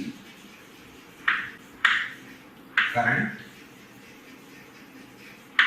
power, voltage. वो जो यूनिट जिसे आप बोलते हो उसी के बेसिस पे बिल आता है। वो यूनिट क्या नापती है? एनर्जी, करंट, पावर की वोल्टेज। एनर्जी, करंट, पावर की वोल्टेज। बताओ भाई, एनर्जी, करंट, पावर की वोल्टेज। वीडियो को पॉज करो, सोचो। वो जो यूनिट होती है वो क्या नापती है? एनर्जी, करंट, पावर की वोल्टेज। सोच लिया? वो नापती है एनर्जी। क्या नापती है वो? एनर्जी। तो जो 1 यूनिट है वो होती है kWh। इस kWh का मतलब है किलोवाट आवर। मतलब वाट समझते हैं सब लोग? 1000 वाट का इंस्ट्रूमेंट 1 आवर तक चलेगा तो जो एनर्जी लगेगी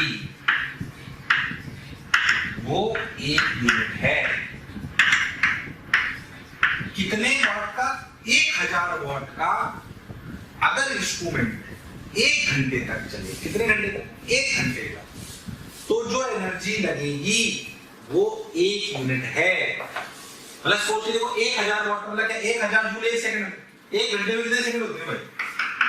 1000 1 घंटे में कितने 60 मिनट और 1 मिनट में 60 सेकंड, तो क्या 36 into 10 to the power 5 joule energy जब आप सरकार से ले लेते हो तब वो 1 यूनिट काउंट करती है, और जब वो 1 यूनिट काउंट करती है तो फिर आपसे उसका पैसा लेती है कि भाई 1 यूनिट इसके घर पे 1 यूनिट, तो इसके किसी स्टेट में 5 रुपए लेते हैं, किसी में 7 लेते हैं, एग्रीकल्चर वालों से कम लेते हैं, डोमेस्टिक में उससे थोड़ा ज्यादा लेते हैं, जो कमर्शियल बिल्डिंग्स होती है उनमें और भी ज्यादा लेते हैं, सबकी रेट अलग अलग है।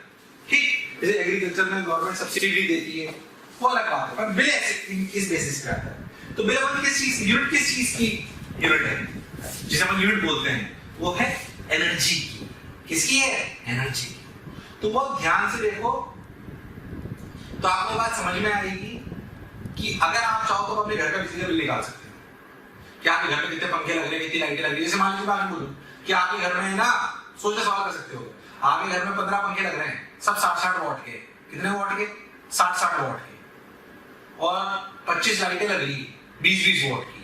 ठीक, आपके घर में मान लीजिए मैं आपके सवाल बोलूं कि 15 फैंस 60 वॉट, 25 लाइट्स 20 वॉट। अगर ये सब 8 घंटे तक चले और 1 यूनिट का 1 यूनिट कॉस्ट is 8 रुपीज, बताओ कितना खर्चा आएगा। अब सोचो 15 घंटे 15-60 वॉट, यानी कि 1 सेकंड में आपको अगर ये सवाल पूछा जाए क्या तुम कर सकते हो, पहले सोचो। ऐसे आप अपने घर के बिजली का बिल भी निकाल सकते हो, है कि नहीं?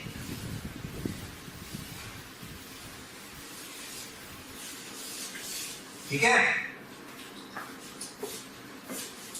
कैसे करोगे? क्या 15 फैन चले 60 वॉट के, यानी कि 15 into 60 1 सेकंड में, ये खर्चा आया, प्लस 25 into 20 ये आया। क्या ये खर्चा हर सेकंड आ रहा? हमारे पास कितने घंटे हैं? 8 घंटे into 8 hours into 60 into 60। ध्यान समझिए, क्या टोटल एनर्जी सरकार से हमने ली? हाँ। क्या सरकार 36 into 10 to the power 5 की 1 यूनिट मांगती है? तो क्या इतनी यूनिट हमने कंज्यूम कर ली? 1 यूनिट की कॉस्ट कितनी है? 8 रुपए। क्या इसे सॉल्व कर लोगे? क्या पैसे निकल आएंगे? सोच के देखो क्या कराना। 15 into 60 वॉट, यानी कि 60 जूल 1 सेकंड में लेता है, तो 15 पंखे कितने लेंगे? इतना 1 सेकंड में। 20 जूल 1 सेकंड में लेती है लाइट, 25 लाइटें तो इतनी लेंगी, तो क्या इतना कंजम्पशन 1 सेकंड में हो रहा है, तो 8 घंटे में कितना होगा? ये रहा। क्या हम सरकार से 1 यूनिट को ये मानते हैं तो इतनी यूनिट आ गई, 1 यूनिट का सरकार 8 रुपए लेती है, तो क्या 8 से मल्टीप्लाई कर दो तो क्या पैसे आ जाएंगे? सोचो अगर आपसे कोई भी पूछ ले कि आपके घर का बिजली का बिल कैसे निकालना, क्या निकाल सकते हो? क्या हर इंस्ट्रूमेंट पे उसकी वॉटेज लिखी होती है? हाँ भाई, ऐसे लिखा होता है बल्ब पे 220 वॉट 50 वोल्ट, 220 वोल्ट 50 वॉट, यानी कि 220 वोल्ट की सप्लाई पर लगाओगे, तो वो 50 जूल कंज्यूम कर लेगी, 50 वोल्ट सप्लाई देगी, मतलब कंज्यूम करेगी। बोलो क्लियर है एकदम? अरे पक्का? ये बात समझे? बेसिक सवाल है, बिल्कुल बेसिक आपको आगे चाहिए। और देखो और क्या करें, देखो अच्छे से, और बात करते हैं, आगे बढ़ते हैं, सुनते हैं, चलते हैं। देखो भाई, और ऐसे सवाल थोड़े बहुत हीट के साथ आ जाते हैं, हीट के साथ आगे काफी टफ सवाल भी आ सकते हैं। पर अगर बेसिक का सवाल मैं आपसे पूछूं ऐसे कि एक कंटेनर है, सुनना, एक कंटेनर है, उसमें 2 किलो पानी भरा हुआ है, इसका इनिशियल टेम्परेचर 10 डिग्री है, 10 डिग्री सेंटीग्रेड, बोलो क्लियर है? इसमें अपन ने एक इमर्शन रॉड डाल दी, सप्लाई लगाई, इमर्शन रॉड 1000 वॉट की है, तो क्लियर है? स्पेसिफिक हीट ऑफ वाटर आपको दे दी, जैसे आपको वो होती है कितनी, अगर आपने कभी सुनी हो तो याद है स्पेसिफिक हीट ऑफ वाटर क्या होती है? 1 कैलोरी पर डिग्री सेंटीग्रेड, ना? स्पेसिफिक हीट और 1 कैलोरी पर कितना होता है 4.18 सुना है 1 calorie per gram per degree centigrade ms delta t जानते हो q equal to ms delta t heat ms delta t याद है 1 calorie per gram per degree centigrade clear याद करो 1 कैलोरी कितना होता है 4.18 1 कैलोरी इज अप्रोक्सीमेटली 4.2 जूल ठीक है इसे क्या लिखते हैं 1 कैलोरी को अगर ग्राम में कन्वर्ट कर दे तो लिखते हैं 4200 जूल प्रति केजी पर डिग्री सेंटीग्रेड अप्रोक्सीमेटली। अब आपसे बोला ऐसे ही तो मैं बीच में बताने लग गया ऐसे ही आपसे बोला जाए कि बताइए अगर इसका फाइनल टेम्परेचर 60 डिग्री करना है कितना टाइम लगेगा क्या ये इमर्शन रॉड 1000 जूल देती है 1 सेकंड में हमें टोटल एनर्जी कितनी चाहिए 2 × 4200 ms delta t 2 × 4200 ms delta t change in temperature 50 क्या हमें 1000 मिल रहा है तो 1000 × t क्या आंसर निकल आएगा हाँ भाई लो हीट के साथ सवाल जोड़ दिया कभी कभी बोलते हैं कि इमर्शन रॉड 80% एफिशिएंट है मतलब 1000 जूल तो लेती है पर पानी को कितना पहुंचा पाती है सिर्फ 800 तो यहाँ पे 1000 की जगह क्या लिख लेंगे 800 बोलो क्लियर है क्या क्या इस तरीके के और भी छोटा सवाल होते हैं पर अभी जेईई या नीट के हिसाब से वो ज्यादा काम के नहीं है ना तो अपन बहुत बेसिक बातें करते हैं बोलो क्लियर पक्की बात पक्का इस तरह के सवाल आ सकते हैं जो आप कर सकते हो आइए और देखो भाई और सुनो भाई और क्या क्या कर सकते हैं अपन ये अपने बेसिक सवाल है हीट वीट के साथ इसके साथ हीट के साथ ठीक और बेसिक सवाल और बात करता हूँ थोड़े बहुत सवाल कैसे आते हैं थोड़े बहुत सवाल आते हैं इसमें बल्ब वाले कैसे मैं आपको बताता हूँ सिंपल ध्यान समझो बल्ब वाले सवाल कैसे देखो इधर ध्यान से बल्ब वाले सवाल होते हैं कि भाई मान लो कि मैं आपसे बोलूं कि आप है ना बाजार में गए और बाजार से एक बल्ब खरीद के लाए जिसपे लिखा था 220 वोल्ट 50 वोल्ट अब तू घूमने फिरने या तेरा सिलेक्शन हो गया तो ऐसे यूएस चला गया तो तू यूएस चला गया यूएस में सप्लाई होती है 110 वोल्ट क्या ये बल्ब जलेगा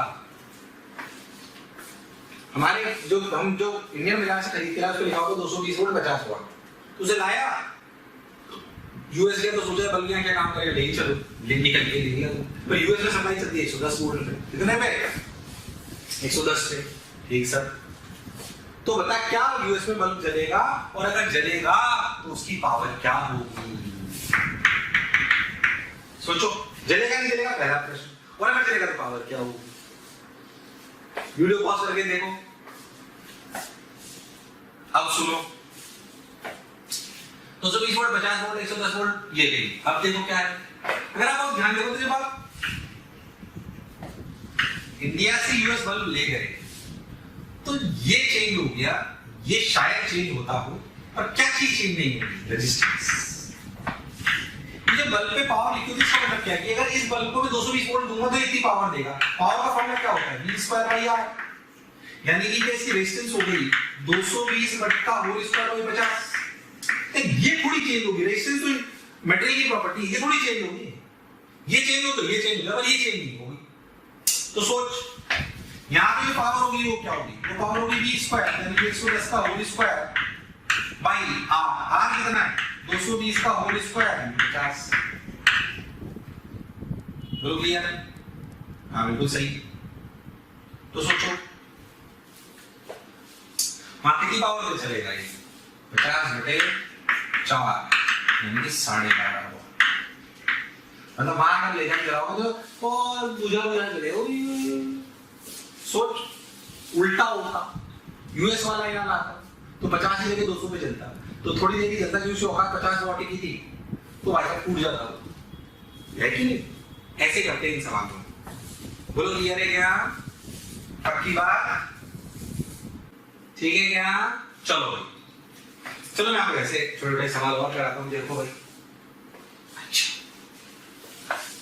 आप देख, पहले अगर अपने घरों में जो कनेक्शन अपन करते हैं वो कैसे होते हैं? सीरीज की पैरेलल।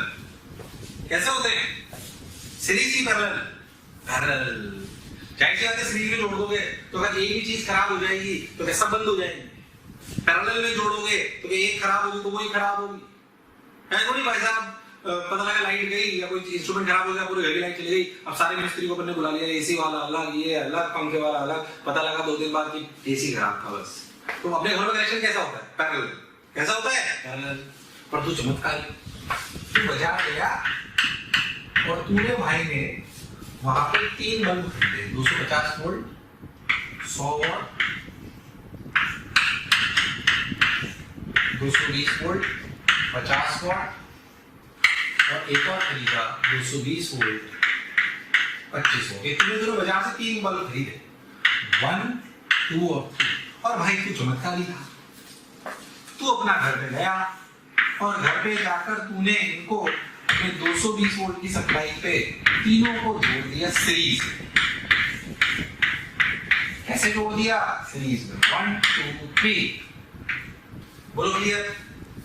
जबकि बल्ब तो 220 वोल्ट की पैरेलल सप्लाई के हिसाब से बने थे। तूने इस घर पे जाके चमत्कार मचाया, 1, 2, 3 तीनों को जोड़ दिया। ठीक भाई, बात तो सर आप सही बोल रहे हो, जो जोड़ दिया ऐसे सीरीज में, क्या तीनों बराबर चमकेंगे? कौन सबसे ज्यादा चमकेगा? बताओ, आपका सवाल है कौन सबसे ज्यादा चमकेगा या तीनों बराबर चमकेंगे? जो कौन सबसे ज्यादा चमकेगा, या तो इसका आंसर दो या ये बोलो कि तीनों बराबर चमकेंगे। बताओ, वीडियो को पॉज करो और सोचो, वीडियो को पॉज करो और सोचो, वीडियो को पॉज करो और सोचो। 1, 2, 3, 1, 2, 3 हो गया क्या? चलो सुनो, सोच लो। अब अगर अपन की पावर कंपेयर करें तो तीनों सीरीज में तो इनकी पावर कंपेयर करनी चाहिए। P1 equal to I square R1, P2 equal to I square R2, P3 equal to I square R3। क्यों? क्योंकि अगर सीरीज में है तो तीनों में क्या चीज कॉमन है? करंट। क्या कॉमन है? करंट। हाँ सर, बात तो आप सही बोल रहे हो। अब सोचो, जिसकी सबसे ज्यादा रेजिस्टेंस होगी 1, 2, 3 में, क्या वो सबसे ज्यादा पावर फेंकेगा? क्या वो सबसे ज्यादा चमकेगा? हाँ सर। अब इनकी रेजिस्टेंस कैसे निकालें? इस बल्ब पे लिखा हुआ है कि अगर इसको 220 वोल्ट की सप्लाई में चलाओगे तो 100 वोल्ट पे चलेगा। यानी कि रेजिस्टेंस का फॉर्मूला है 220 का होल स्क्वायर बाय पी। यानी कि रेजिस्टेंस उसकी सबसे ज्यादा है जिसकी पावर सबसे कम है। यानी कि R3 बड़ा है R2 से और R2 बड़ा है R1 से। हाँ, जो मैं बाजार में खरीदा था वो तो 220 के हिसाब से था, या तो हमने 220 को सीरीज में लगा दिया तो सबके अक्रॉस 220 थोड़ी है, सबके अक्रॉस अलग है, तो उनकी पावर आई स्क्वायर आर से कंपेयर करनी चाहिए। हाँ सर, बात तो आप सही कह रहे हो। अब सुन, तो इनकी किसकी रेजिस्टेंस ज्यादा होगी? जिसकी पावर कम होगी। तो 25 वॉट वाली की रेजिस्टेंस सबसे ज्यादा है, और जिसकी रेजिस्टेंस सबसे ज्यादा है, क्या वो इस तरीके से कि सबसे ज्यादा पावर फेंकेगा? तो अगर आप सीरीज में जोड़ दोगे तो जिसको आप बाजार से सबसे कमजोर समझ रहे थे वो सबसे ज्यादा चमकेगा रिलेटिवली। पैरेलल तीनों को पैरेलल जोड़ देते ऐसे, अगर तीनों को पैरेलल जोड़ देते ऐसे तो सबसे ज्यादा कौन चमकता? जाहिर सी बात है P1 greater than P2 greater than P3। ये तो हमारे घर में होता ही है। और ये 220 होता तो ये चमकता 100 पर, ये चमकता 50 पर, चमकता 25। ये तो नॉर्मल बात। पर गलत जोड़ दो तो ऐसी कहानी हो जाएगी। क्या सवाल अच्छे समझ आया है? अरे पक्का?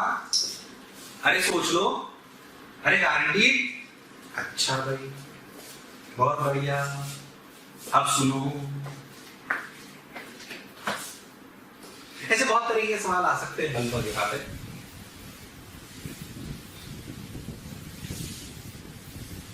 कई बार एग्जामिनेशन में ऐसे भी सवाल है कि बहुत सारे आइडेंटिकल बल्ब्स हैं। ऐसे सुन लो, आइडेंटिकल बल्ब्स। अब सोचो, बल्ब्स को आइडेंटिकल बल्ब्स अगर हैं और उन लोगों को उन बल्बों को ऐसे जोड़ दिया, मान लो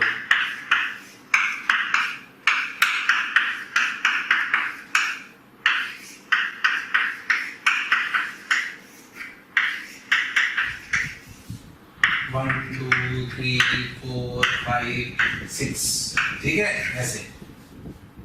तो अब पूछा जाए बताओ सबसे ज्यादा कौन सा बल्ब चमकेगा, ऐसे सवाल आते हैं, तो इसमें कोई कंफ्यूज वाली बात नहीं है। करंट जिसमें सबसे ज्यादा होगा वो सबसे ज्यादा चमकेगा, क्योंकि सारे के रिलेशन से सेम है। क्या ये सब आर आर सवाल कराने का ऐसे बना दिया मैंने, R R R R R R, अगर ये सब आर है, सब जगह करंट निकाल सकते हो। जिसमें सबसे ज्यादा करंट होगा सबसे ज्यादा चमकेगा, I square R I square R I square R I square R, बस हो जाए। बोलो क्लियर है क्या? ऐसे बल्ब वाले सवाल निकाल लोगे क्या? चलो आज के इतना ही।